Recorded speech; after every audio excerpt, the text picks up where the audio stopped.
నేను ఎక్కడ ఏ ప్రాజెక్ట్ని కట్టినా మీరు ఒక్కసారి చూస్తే ఎక్కడ కూడా ఫెయిల్ కాలా. హైదరాబాద్లో ఎయిర్పోర్ట్ కట్టాం, 5,000 ఎకరాలు. నేను డే 1 ఒకే మాట చెప్పాను, నేను చెప్పింది మీరు ఎయిర్పోర్ట్కి భూమి ఇవ్వండి, ఇక్కడ ఎయిర్పోర్ట్ కడతాం, లిబరల్గా కాంపన్సేషన్ ఇస్తాం, అది పక్కన మీరు కొనుక్కోండి, దీనికంటే 10 ఇంతలు రేటు పెరుగుతుందని చెప్పి చాలా స్పష్టంగా చెప్పాను. వాళ్ళు ఆ పని చేశారు.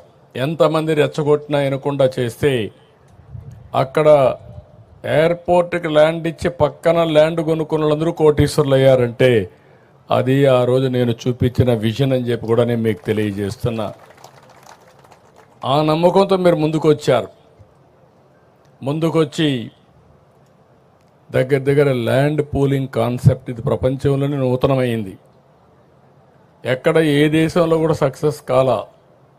అలాంటి నూతనమైన విధానానికి ఆ రోజు నారాయణ గారు, శ్రావణ్ కుమార్ గారు, పుల్లారావు గారు కూడా ఉన్నారు. ఆ రోజు మంత్రి పుల్లారావు, స్థానిక శాసనసభ్యుడు మన శ్రావణ్ కుమార్ గారు, నారాయణ గారు మంత్రి. మీ అందరితో నెగోషియేషన్లు చేశారు, మీరందరూ ముందుకు వచ్చారు. ఫస్ట్ టైం చరిత్రలో ప్రపంచంలోనే ల్యాండ్ పూలింగ్ కింద అందరూ కూడా ల్యాండ్ ఇచ్చిన ఏకైక చరిత్ర అమరావతి రాజధాని.